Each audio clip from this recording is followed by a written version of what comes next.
বন্ধুরা, আজ আমরা শিখব ভগ্নাংশের যোগ বিয়োগ।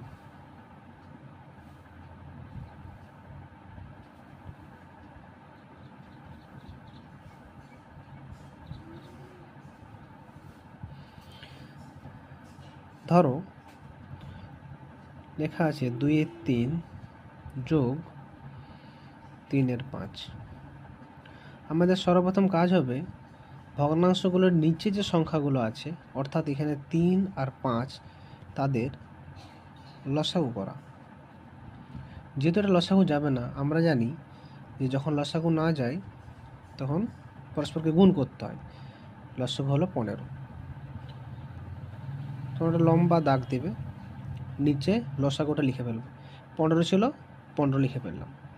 এবার মন দিয়ে শোনো, প্রত্যেকটি ভগ্নাংশের উপরের সংখ্যাটি গণিত নিচের সংখ্যাটা দিয়ে লসাগুকে ভাগ করলে যেটা হয় সেটা লিখতে হবে। অর্থাৎ এখানে 3 দিয়ে 15কে ভাগ করলাম,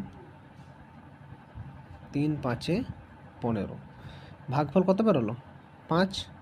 তো আমরা এখানে লিখে দেবো 5। তারপর কী চিহ্ন আছে? যোগ। আবার যোগ চিহ্ন দিলাম। আবার একইভাবে উপরেরটি গণিত নিচের সংখ্যা দিয়ে লসাগুকে ভাগ, অর্থাৎ 5 দিয়ে এরপর 15কে ভাগ। 5 3-এ 15। কত ভাগফল বেরোলো? 3।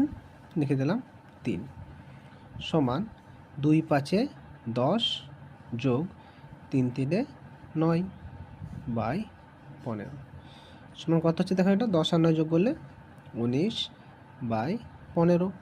এরপর যেহেতু এটা অপ্রকৃত ভগ্নাংশ, চাইলে আমরা পূর্ণ করতে পারি।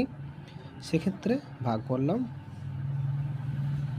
4 ভাগশেষ থাকলো। আর আমরা জানি যে পূর্ণ করার নিয়ম হলো যে ভাগফল পাশে থাকে, একটা দাগ হয়, ভাগশেষটা হয়ে যায় উপরে আর ভাজকটা হয়ে যায় কোথায়? নিচে। অর্থাৎ উত্তর হলো 1 পূর্ণ 4-এর 15।